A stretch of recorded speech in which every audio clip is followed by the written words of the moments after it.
మోకాళ్ళ అరుగుదల ఈరోజు రేపుల్లో చాలామంది మోకాళ్ళ నొప్పులతో బాధపడుతున్నారు. ఇది దేనివల్ల వస్తుంది? వీటి కారణాలేంటి? ఏ జాగ్రత్తలు తీసుకోవాలి? ఎలాంటి ట్రీట్మెంట్స్ ఉన్నాయి? పిఆర్పి ఇంజెక్షను చేసుకుంటే దీనికి బెనిఫిట్ ఉంటుందా? తర్వాత ఎటువంటి ఆహారం తీసుకోవాలి?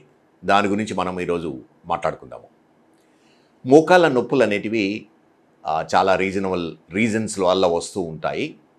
కానీ వయస్సు వచ్చిన వాళ్ళలో మోకాళ్ళు అరగడం వల్ల ఆస్టియో ఆర్థరైటిస్ అంటాం. అంటే జనరల్ వేర్ అండ్ టేర్ వల్ల కీళ్ళు అరిగిపోయి గుజ్జు తక్కువయి బోన్ ఎక్స్పోజ్ అయ్యి నొప్పి వస్తుంది. దీన్ని ఆస్టియో ఆర్థరైటిస్ అంటాము. ఇది ఎందుకు వస్తుందంటే డే టు డే యాక్టివిటీస్లో ఏమవుతుందంటే చిన్న చిన్న ఇంజురీస్ వల్ల కార్టిలేజ్ అంటే జాయింట్ లైనింగ్ డ్యామేజ్ అవుతుంది. నార్మల్ పర్సన్స్లో ఇది రిపేర్ అవుతుంది. కానీ ఎవరికైతే ఈ ఆస్టియో ఆర్థరైటిస్ టెండెన్సీ ఉందో వాళ్ళలో ఈ రిపేర్ మెకానిజము ఫెయిల్ అవుతుంది. దానివల్ల అరిగిపోయి నొప్పి రావడము ఉంటుంది. ఈ సిమ్టమ్స్ ఎలా అంటే నొప్పి, స్టిఫ్నెస్ రావడము, స్వెల్లింగ్ రావడము, మెట్లు ఎక్కి దిగడము ఇబ్బంది కావడము, కింద కూర్చొని లేవడం ఇబ్బంది కావడము, కొన్ని రోజుల తర్వాత నిలబడితే కానీ కొంచెం నడిస్తే కానీ నొప్పి ఎక్కువ అవుతుంటుంది. ఎగ్జాక్ట్ రీజన్ ఎందుకు వస్తుందో చాలా వరకు తెలియదు. ప్రాబబ్లీ ఇండియాలో దీని ఇన్సిడెన్స్ ఎక్కువ ఉంటుంది. ఎందుకంటే ప్రాబబ్లీ మన అలవాట్లు మెట్లు ఎక్కడ దిగడం ఎక్కువ చేస్తూ ఉంటాము, కింద కూర్చుంటుంటాము. ఇది వన్ ఆఫ్ ద రీజన్. ఇది జెనెటిక్స్ వల్ల కాదు, జీన్స్ ఎప్పుడు ఐసోలేట్ చేయలేదు.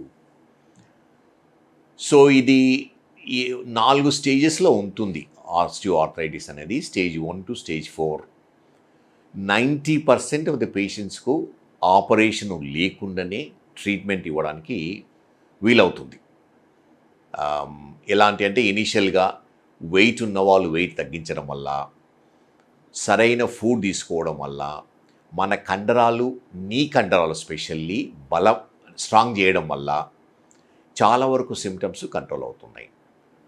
సో కొన్ని యాక్టివిటీ మాడిఫికేషన్ అంటాము. కొన్ని యాక్టివిటీసు తగ్గించడం వల్ల, స్పెషల్లీ మెట్లు ఎక్కడ దిగడం తగ్గించడము, కింద కూర్చొని లేయడం కొంచెం తగ్గించాలి.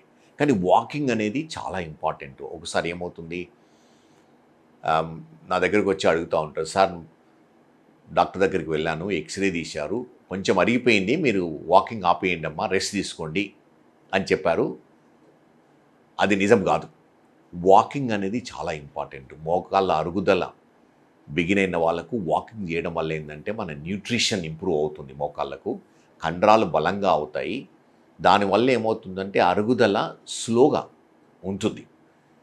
ఏమి యాక్టివిటీ లేకుండా సెడెంటరీగా ఉండడం వల్ల తొందరగా అరిగిపోతాయి. అందుకని వాకింగ్ అనేది చాలా ఇంపార్టెంట్. అదేవిధంగా ఎక్సర్సైజ్ చేయడం అనేది చాలా ఇంపార్టెంట్. కండరాలు స్ట్రాంగ్ చేసేది, థై కండరాలను బలపరిచే ఎక్సర్సైజ్ చేయవలసి ఉంటుంది. తర్వాత ఎలా అంటే స్టేజ్ 4 వాళ్లకు నీ రిప్లేస్మెంట్ అవసరం ఉంటుంది. ఈరోజు రేపుల్లో నీ రిప్లేస్మెంట్ చాలా సక్సెస్ఫుల్ ఆపరేషన్. ఎవరికైతే నొప్పి సివియర్గా ఉండి వాళ్ళ డే టు డే యాక్టివిటీ చేసుకోవడానికి వీలవుతలేదో, ఎక్స్రేస్లో సివియర్ చేంజెస్ ఉన్నాయో వారికి నీ రిప్లేస్మెంట్ వల్ల కంప్లీట్ రిలీఫ్ రావడానికి పాసిబిలిటీ ఉంది. రోబోటిక్ నీ రిప్లేస్మెంట్ అని చేస్తూ ఉన్నాం ఈరోజు రేపులో, చాలా పాపులర్.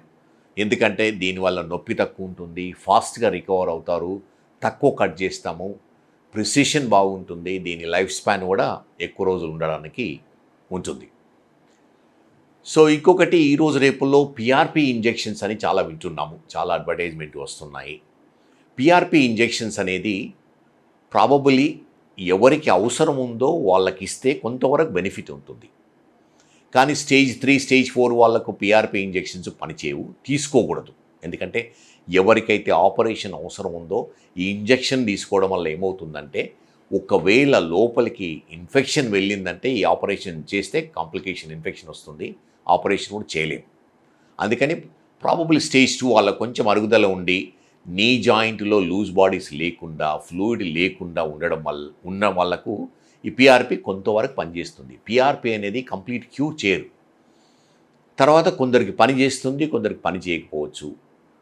అండ్ పూర్తిగా కంప్లీట్గా ఇది పిఆర్పి వల్ల knee joint back to normal వస్తుంది అనేది నిజం కాదు. అండ్ పిఆర్పి ఇంజెక్షన్ కూడా కోర్సు 3-4 ఇంజెక్షన్ తీసుకోవాలనేది కూడా నిజం కాదు. Generally PRP injections orthopedic surgeon advice తీసుకోవడం చాలా ఇంపార్టెంట్. ఎందుకంటే ఈ చిన్న ఇంజెక్షన్స్ ఓసారి ఏమవుతుందంటే సరిగా ఇవ్వకపోవడం వల్ల కాంప్లికేషన్స్ రావడానికి ఉంటుంది. స్పెషల్లీ సివియర్ పెయిన్, ఇన్ఫ్లమేషన్ ఉంటుంది. అందుకని చాలా జాగ్రత్తగా క్లీన్ అంటే స్టెరైల్ ఎన్వైర్న్మెంట్లో ఆపరేషన్ థియేటర్లో తీసుకోవడము అడ్వైజబుల్. అండ్ డైట్ అనేది చాలా ఇంపార్టెంట్. ఆస్టియోఆర్థరైటిస్కు డైట్కు చాలా ఇంపార్టెంట్ అనే విషయం. మనము మన బోన్స్, మసిల్స్, జాయింట్స్ స్ట్రాంగ్గా ఉండాలంటే మనం హెల్దీ ఫుడ్ తీసుకోవాల్సి ఉంటుంది. Generally good protein diet. ఈరోజు రేపులో ప్రోటీన్ డైట్ చాలా వెజిటేరియన్కు, నాన్ వెజిటేరియన్స్కు చాలా అవైలబుల్ ఉంది.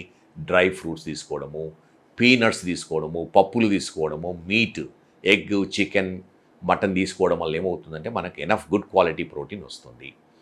అదేవిధంగా మినరల్స్, వైటమిన్స్ కూడా ఇంపార్టెంట్. అవి ఫ్రెష్ ఫ్రూట్స్, ఫ్రెష్ వెజిటబుల్స్ తీసుకోవడం వల్ల ఎనఫ్ వైటమిన్స్ ఉంటుంది. అదేవిధంగా బోన్స్కు, మసిల్స్కు కాల్షియం చాలా ఇంపార్టెంట్. మనము రోజు మిల్క్ కానీ మిల్క్ ప్రోడక్ట్స్ తీసుకోవడం వల్ల మనకి ఎనఫ్ కాల్షియము అందుతుంది. విటమిన్ డి అనేది చాలా ఇంపార్టెంట్. ఇది విటమిన్ కాకుండా హార్మోన్గా ట్రీట్ చేస్తాం. ఎందుకంటే విటమిన్ డి మనం ఉన్న బాడీలో ప్రతి పార్ట్కు ఇంపార్టెంట్.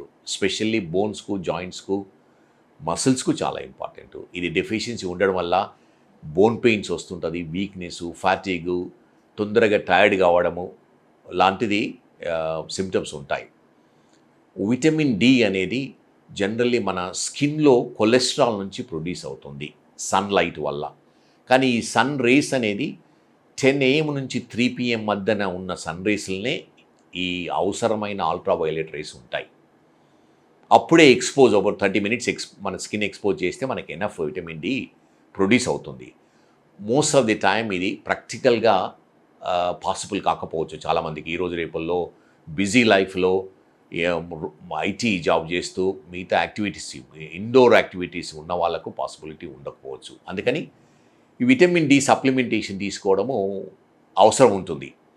ఇనీషియల్గా ప్రాబబుల్లీ 60,000 యూనిట్స్ వీక్లీ ఒకసారి వేసుకొని 6 weeks తర్వాత మంత్లీ ఒకసారి వేసుకోవడం వల్ల ఉపయోగపడుతుంది.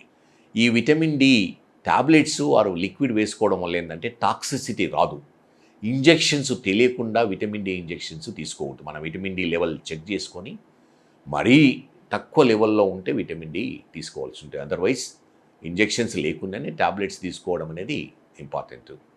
సో ఈ విధంగా osteoarthritis of the knee joint ఒకసారి వచ్చిన తర్వాత దాని ఫర్దర్ ప్రోగ్రెస్ తగ్గించడం అనేది ఈ మనం ఎక్సర్సైజ్ చేయడం వల్ల, నీ కండరాలు స్ట్రాంగ్ పెట్టడం వల్ల, తర్వాత healthy food, good protein, vitamins, minerals తీసుకోవడం వల్ల ఈ ఆస్టియోఆర్థరైటిస్ను కొంతవరకు స్లో డౌన్ చేయొచ్చు. ప్రాబబ్లీ ఆపరేషన్ అవాయిడ్ చేయడానికి పాసిబిలిటీ ఉంది.